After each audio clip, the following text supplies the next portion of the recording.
Honda versus Rover. Which one's best? Well, let's face it, they're both pretty good, aren't they? These are both 20 years old. The Honda is a 2001, the Rover is a 2002. Obviously the Honda's got the Honda engine on it. The Rover's got the Briggs & Stratton Quantum. It's got 5 horsepower, I believe. That's got 4.5. So a little, a little up on the old horsepower on the old Rover. But basically, I would say that these are pretty similar in price when new. I know this one's just slightly bigger cut than that one, but they're still roughly the same price what you would pay from new. Rover has an alloy deck, cast alloy deck. The Honda obviously has a steel deck which rust and rot, but they're still, you can still get 20 years out of one if you keep it tidy. Everyone knows a Honda engines are pretty good, reliable, strong, but to me the Quantums are pretty good. I mean, that starts first time every time, half a pull. You don't have to kill yourself to pull it.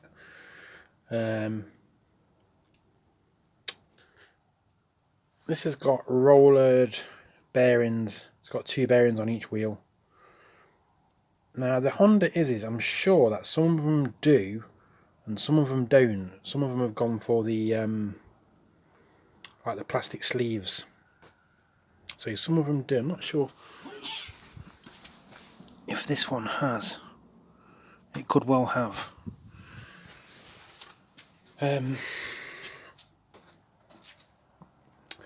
They're both self-propelled. They're both got the manual chokes and the throttle controls, and they'll both cut your grass, won't they? Let's face it. But I mean, I might be being a bit biased here, but to me, the Rover is almost. I won't say it is the perfect mower or the world's best mower, but it's a bloody good mower, and it's so underrated that everyone these days is, oh, we bang this and still this and I don't know what the other one is, but that'll cut the grass just as well as any new mower, if not better. It's got a far better chute on it than most modern mowers. I would say it's probably easier to live with than most modern mowers because there's not the crap underneath the deck. There's no variable drive or any of that shit under there.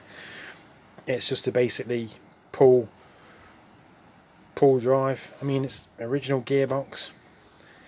I mean, the whole thing, as far as I can see, is original. The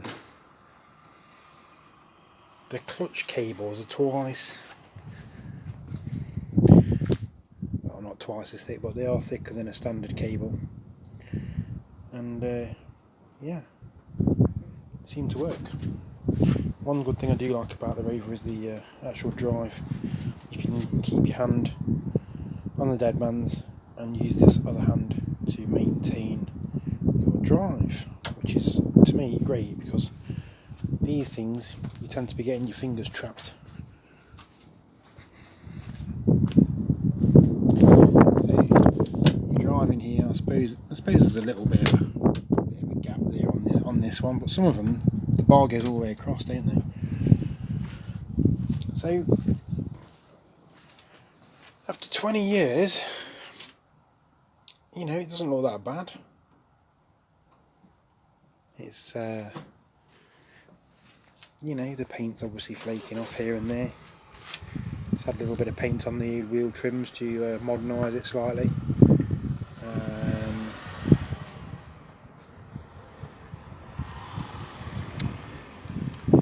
That's it. I mean, as standard, 20 years ago this came with quick release handles. 20 years ago. I say ball bearing wheels. I mean, as far as I know, these are even the original wheels, so it just shows. I mean, this is even not done a lot of miles, but I've used it near enough every day since I've had it, so it's done some miles with me so far. Sadly, the Honda Izzy has started to, it's got a big hole in it there, and it's got a bit of a crack in the deck, and it's looking pretty sad for itself. She still runs. She still runs. She still cuts the grass. Just looking a bit scruffy. So, yeah. Plastic box. Now, I've noticed that on some of the newer professional mowers, the plastic box is making a comeback. They're getting rid of this cloth type box. So Rover in its day, I mean, they had the plastic box, quick release handles, ball bearing wheels. This has got the quad blade, is it called the frail blade? So it's got 4 blades on it, individual little blades on a disc, spins around. So chances of bending a crank on one of these is pretty slim. Pretty slim. So the blade catches anything, it just hits a rock, bends back, and then when it's clear it flings itself back out again, cuts the grass. This has got I don't know how many's it got on it. 1, 2, 3, 4, 5, 6, 7, 8, 9, 10, 11. It's got 12 adjusters on it. 1, 2, 3, 4, 5, 6, 7, 8, 9, 10, 11. Yeah, it's got 12 height adjustments on that. And it does a pretty good job. I paid £75 for it about a year ago, and I tell you what, amazing. Amazing. 1 lever height adjuster, really good. So, I mean, could you pick a winner? I mean, let's face it, the Rover's going to win on the deck, no two ways about it. Rover's probably going to win on the drive and the wheel bearings, because, say, original gearbox after 20 years, that's not bad. You know, I've seen a lot of Izzy's that the gearbox has failed. Don't know. Engines, I'd say they're pretty equal. I really would say they're pretty equal.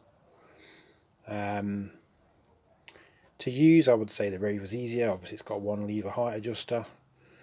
I do prefer the wheels on the Honda Izzy, so there's a plus for the Honda Izzy. And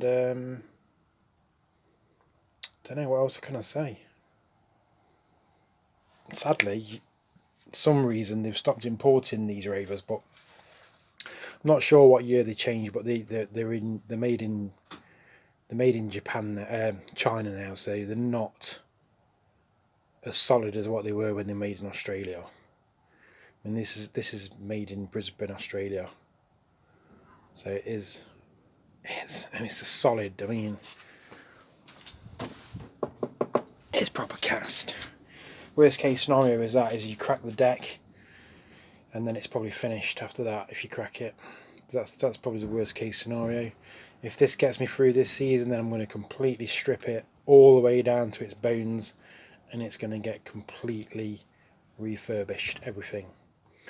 Might even go to the effort of even getting the handles re-chromed, I'm not sure. But it will get painted. Say it's had a full service anyway this year, but...